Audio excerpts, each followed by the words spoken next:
पुण्याचं नामांकित दीनानाथ मंगेशकर रुग्णालय सध्या वादात सापडले। निमित्त ठरले तनिषा भिसे या गर्भवतीचा मृत्यू। या महिलेच्या मृत्यूसाठी रुग्णालय प्रशासन जबाबदार असल्याचा आरोप करण्यात आला।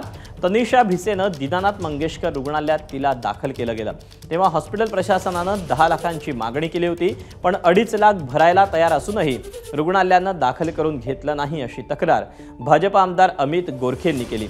दीनानाथ मंगेशकर या रुग्णालयातून दुसरीकडे नेत असतानाच वाटेतच तनिषा यांनी जुळ्या मुलांना जन्म दिला, पण तनिषा भिसेंचा दुर्दैवी मृत्यू झाला। या प्रकरणी भाजप आमदार अमित गोरखेंनी मुख्यमंत्र्यांकडे तक्रार दाखल केली। मुख्यमंत्री वैद्यकीय सहायता कक्षातून दीनानाथ मंगेशकर रुग्णालयाला फोन करूनही रुग्णालय प्रशासनानं ऐकून घेतलं नसल्याची बाब समोर आली। यावर आता रुग्णालय प्रशासन स्पष्टीकरण देणार का असा सवाल उपस्थित होतोय। सविस्तर अहवाल राज्य सरकारला सादर करणार असल्याची माहिती रुग्णालयाचे जनसंपर्क अधिकारी रवी पालेकर यांनी दिली आहे।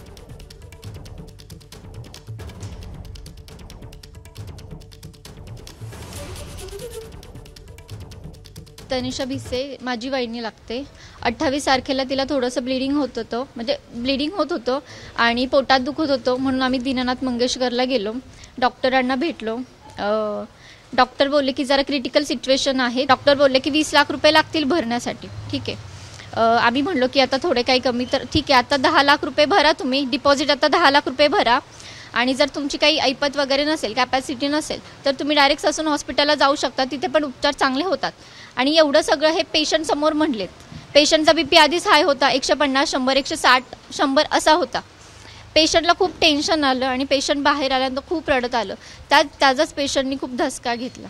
पोटामध्ये तहानी 2 मुलं होती, जी जुळी होती, आणि तिथे तिला 10 लाख रुपये अर्जंट भरा, नाहीतर आम्ही ऍडमिशन देणार नाही असं सांगितलं गेलं। 3 लाख रुपये भरण्याची तयारी असतानाही त्या ठिकाणी आम्ही ऍडमिशनच देऊ शकत नाही, क्रिटिकल शस्त्रक्रिया आहे असं सांगितलं गेलं आणि ऍडमिशन नाकारलं गेलं।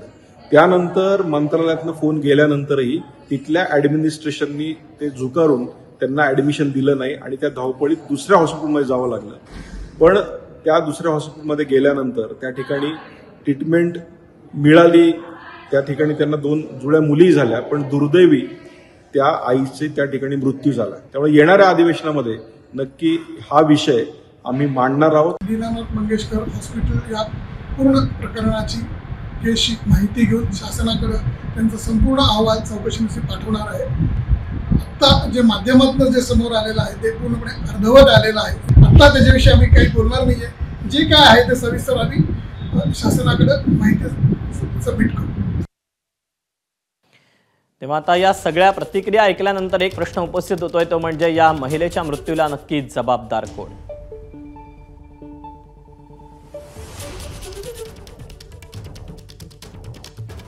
दरम्यान सत्ताधाऱ्यांच्या राजाश्रयाशिवाय रुग्णालय प्रशासन एवढ्या उन्मत्तपणा त्यांच्यामध्ये येणं अशक्य असल्याची टीका ठाकरेंच्या शिवसेनेच्या उपनेत्या सुषमा अंधारेंनी केली आहे। इतका उद्दामपणा, इतकं निर्ढावलेपण तेव्हाच येऊ शकतं जेव्हा सत्ताधाऱ्यांचं राजछत्र भरभक्कम पाठीशी असतं।